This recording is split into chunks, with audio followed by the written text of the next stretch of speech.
Trump administration now investigating a deadly Florida crash allegedly caused by an illegal migrant truck driver. And officials say the suspect couldn't read English or understand road signs, despite getting a commercial driver's license from 2 sanctuary states. Lucas Thomason is live in Washington with the details. Good morning, Lucas. Good morning, Lawrence. Transportation Secretary Sean Duffy has launched a new investigation into this deadly Florida highway crash involving an illegal alien.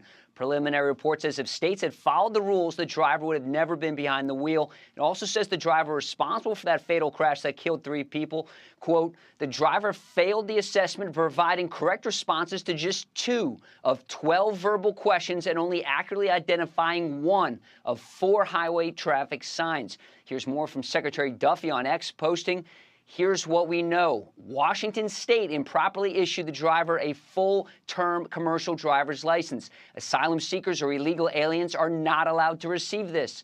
New Mexico failed to conduct an English language proficiency test when they pulled the driver over for speeding. Had they done this, the driver would not have been on the road. We are also looking into California's issuance of the commercial driver's license. The failures here are despicable, and non-enforcement and radical immigration policies have turned the trucking industry into a lawless frontier, resulting in unqualified foreign drivers improperly acquiring licenses to operate 40-ton vehicles. The president and I moved quickly to require drivers to speak English, our national language, and launch a full-scale audit of how these licenses are doled out.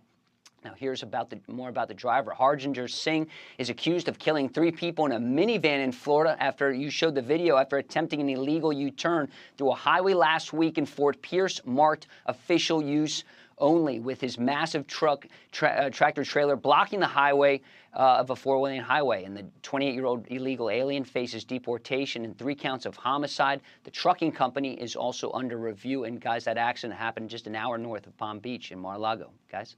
Wow. Thanks, Lucas. And we have all caught on video. Washington State is not allowed to issue a commercial driver's license to illegal aliens. They did. New Mexico failed to conduct an English proficiency test, and they pulled the driver over for speeding.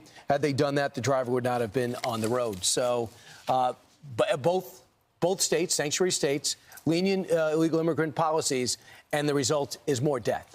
So this driver is driving down in Florida. He ends up being arrested in the state of California. So did he drive all the way across the country? If you get an illegal driver's license in a state that allows this, you drive all over the map, and he ended up, he's being charged with killing 3 people, a 37-year-old woman, a 54-year-old man who was from Miami, then a 30-year-old driver of that car, of that minivan. You could see in the video the minivan just before it hits. So you know, obviously, they're alive.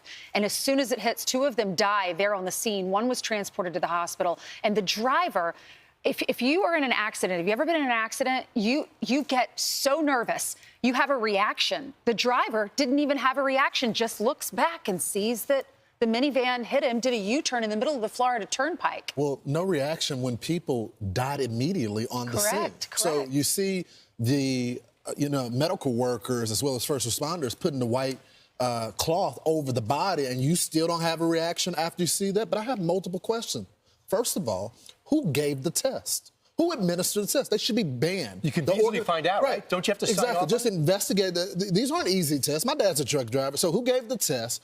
Was there someone helping him with the test because the guy doesn't speak English? Was the test given in a different language? I mean, there's so many questions about... He could only read 1 of the 4 road signs. That makes no sense. Right. I mean, so it's so interesting that he couldn't answer.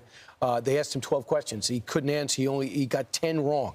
They asked him different questions about what signs to read. He goes, the rules they had, the driver would never have been behind the wheel if he was be able to answer these questions. The driver failed the assessment, providing correct responses to 2 of 12 verbal questions, and only accurately identify 1 of 4 highway traffic signs. But the other thing is, doesn't the dead reaction remind you of Laken Riley's killer in the courtroom? Mm-hmm. I'm not saying that this guy's a mass murderer, like a killer, but he does kill people, and he doesn't seem to understand the the gravity of the situation. The other thing is, I have a thorough appreciation. I kid around about driving that RV, but it was huge. Right. It is so hard to drive that car if you don't get training. In a million years, I would never drive anyone in that. Can you imagine if you put me in Russia and told me to drive an 18-wheeler? It's an accident waiting to happen. Well, the company is based out of California, and according to the Miami Herald, the company took down its Facebook page on Monday. Google is now listing it as permanently closed. And then Sean Duffy said on Tuesday, or yesterday, he said in social media that there would be a federal investigation of this company, and said he's looking into how this driver got a commercial driver's license in California. Since they have to cross state lines, the administration has to put a restriction when it comes to the CDL. If you're a CDL holder, I'm not trying to get into states' rights and all that. It's up to you to put pressure on your own state. But since most 18-wheeler drivers go across state lines, the feds should be able to have federal regulation. I agree with you. I'm Steve Ducey. I'm Brian Kilmeade. And I'm Ainsley Earhart. And click here to subscribe to the Fox News YouTube page to catch our hottest interviews and most compelling analysis.